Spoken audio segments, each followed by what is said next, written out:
No niin, Bondin kaappi sai puuvaha koivuosia, eli näyttää tällä hetkellä tällaiset.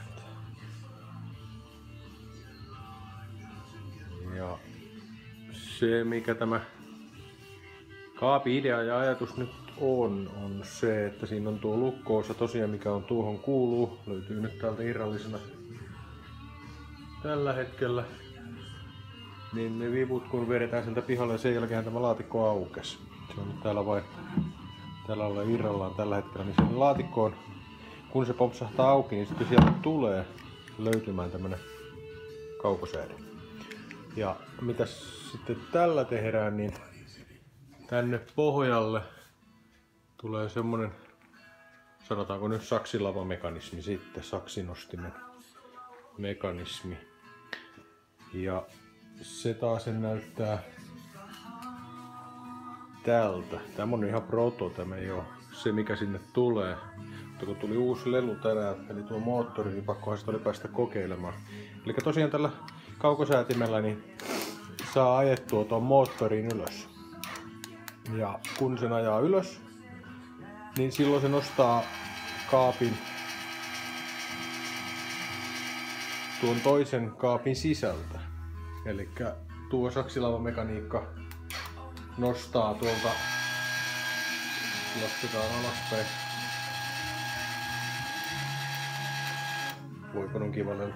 Niin se nostaa tuo saksilava-mekanismi täältä sitten uuden kaapin ylös. Eli tähän tulee ensin kansi ja sen kannen alle tulee lasikaappi, minkä lasikaapin taustana täällä on takaseinänä on tuo Bondin kuva tuolta sitten ja siihen tulee lasikaappi.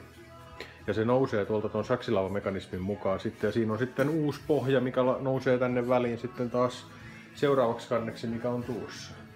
Helvetin vaikeasti selitetty, mutta toivottavasti ymmärrätte miksi tossa on tuo laatikko, miksi mulla on kaukosääri ja miksi mulla on tommonen pirun hieno moottori. Eli tämän mä teen todennäköisesti alumiinista tämän saksilavan, että se kestää sitten useita kertoja. Puu on kumminkin vähän, se aina vähän joustaa. Ja tässä on 150 kiloa työntövoima tuossa tangossa, niin pitää siihen rajakytkimet laittaa sitten, ettei se tuu toi kaappi tuolta sitten aivan niin kuin pihalle asti ylös. Eli sen takia mulla on tommonen tausta tuolla tehtynä. Ja sen takia mulla on tosiaan tämmönen hieno kaukosääri. Paljon nappeja, ne on aina hienoja. Ja tämmöisellä idealla ajatuksella mä oon tätä nyt kasannut pikkuhiljaa. Ja siinä on tosiaan valuhartsi tossa puuosien päällä, eli se kiiltää kohtuullisesti. Ja ne on niinku tuolla hartsin sisällä, nuo puuosat. Aika hieno efekti tähän kaappiin. En mä nyt joka paikassa ehkä hartsia käyttäisi, mutta tässä nyt saa vähän tämmöstä glamouria olla. Ja siinä lasikaappiin tosiaan mikä tuosta nousee, niin sinne on tarkoitus myöskin laittaa valot. Eli se on valaistu se kaappi. Ja samoin täällä on valot täällä ylärimmassa. Helmassa kiertää ledivalo koko kaapin ympäri, eli kun tulee johdon seinä, niin se valaisee ulkopuolelta ton kaapin.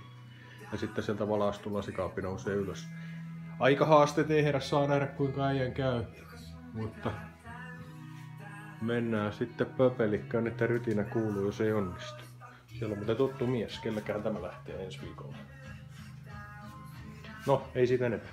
Semmonen projekti tässä on kesken. Tuota moottoria mä oon odottanut, sillä mulla on ollut aikaa nyt tässä tehdä vähän sitten jotain pikkuisia kavereita tänne verstaalle sun muuta. Ja nyt taas mä alan tätä pakertamaan tässä sitten tulevan viikon aikana. Ja varmaan joulunpyhät ja taitaa mennä uusi vuosikin. Näin, kiitoksia.